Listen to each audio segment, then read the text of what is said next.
Kalau kalian misalnya pengen full screen, kalian tinggal klik 2 kali di layarnya, nanti bisa full screen sendiri.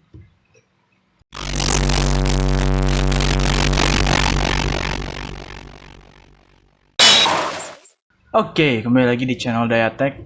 Hari ini saya mau membuat tutorial bagaimana cara main game PS2 di PC. Iya, karena apa ya? Kayak kalau misalkan kita cuma punya PC doang gitu, kalau nggak laptop, terus nggak ada PS2 gitu atau PS3, pasti bingung mau ngapain kan ya? Soalnya sekarang kita lagi dalam masa karantina.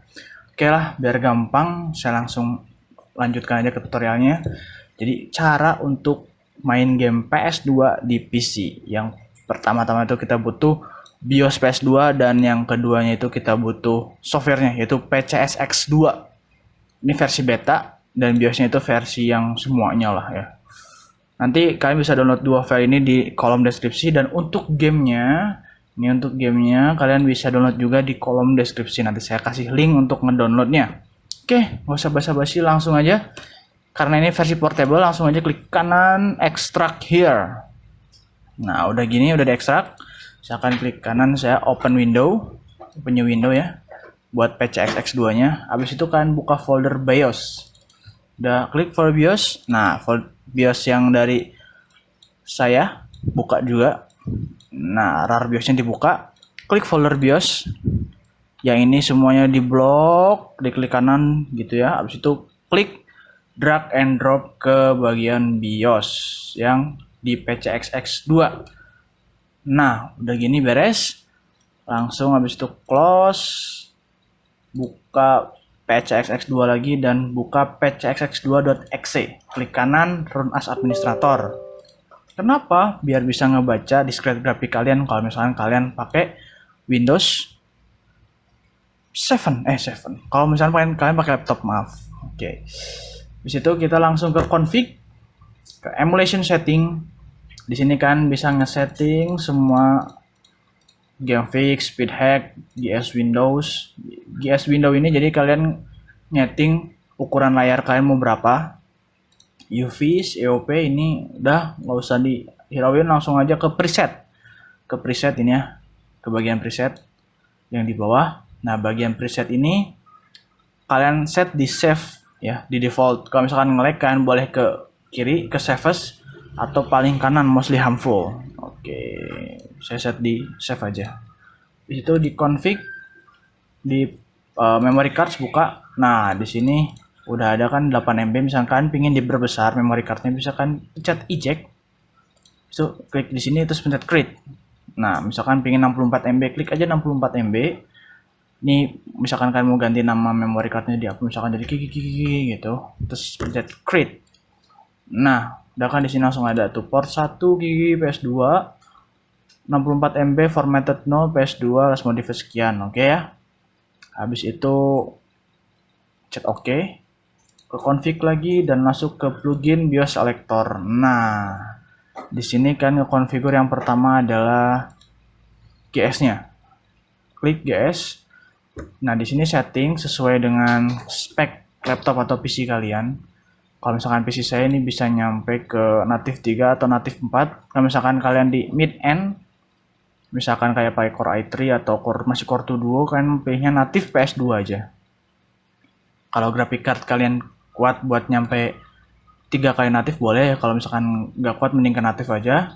Di adapternya kalian pilih graphic card kalian.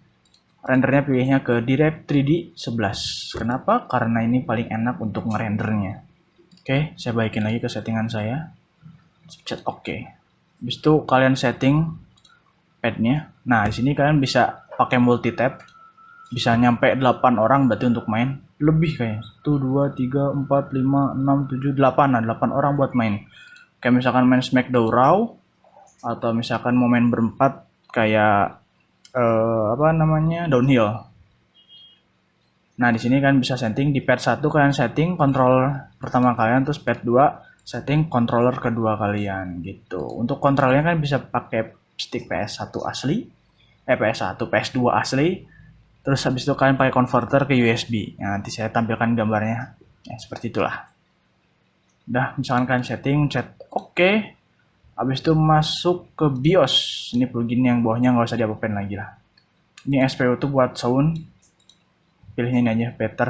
Kalau misalkan nggak kuat kalian itu laptop atau komputer kalian nggak kuat, masukin ke nearest fastest bad quality, nggak apa-apa, yang pentingnya bisa main dulu. Oke juga. CD DVD USB FW Dev 9 nggak usah lah. Masuk ke BIOS. Nah, nanti secara otomatis misalkan ini belum ada BIOSnya, kalian bisa refresh list. Kalau misalkan udah keluar, pilihnya USA 1.6, atau misalkan kalian mau Europe atau Europe 1.6 atau Japan, bebas. Kalau saya pakainya USA.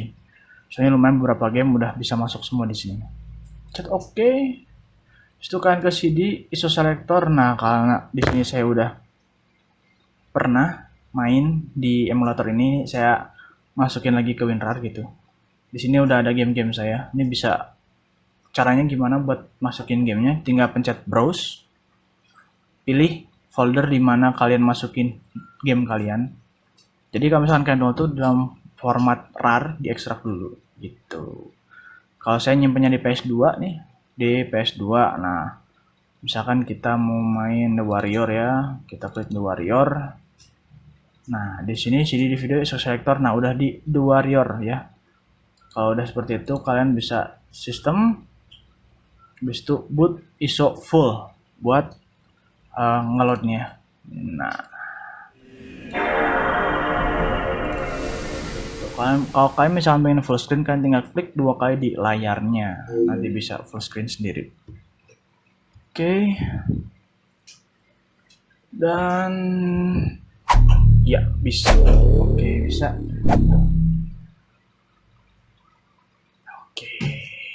Oke.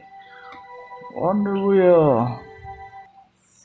Nah, di sini kan harus nge-save dulu kan katanya. Kita bikin. Nah, emang di semua game rata-rata kebacanya cuma 8 MB, padahal ini lebih dari 8 MB. Karena itu teksnya itu default, nggak bisa diedit. Oke. Nah, bisa kan akhirnya kan story 1 player misalkan foto. Oke lah. Jadi segitu aja. Sekian tutorial dari saya. Jangan lupa, jangan lupa klik like, komen, dan subscribe channel ini agar terus ngasih tutorial-tutorial yang mantap pokoknya, yang bisa dipakai dan bisa terpakai. Oke, terima kasih telah menonton. Jangan lupa nonton video-video saya yang lainnya. Terima kasih.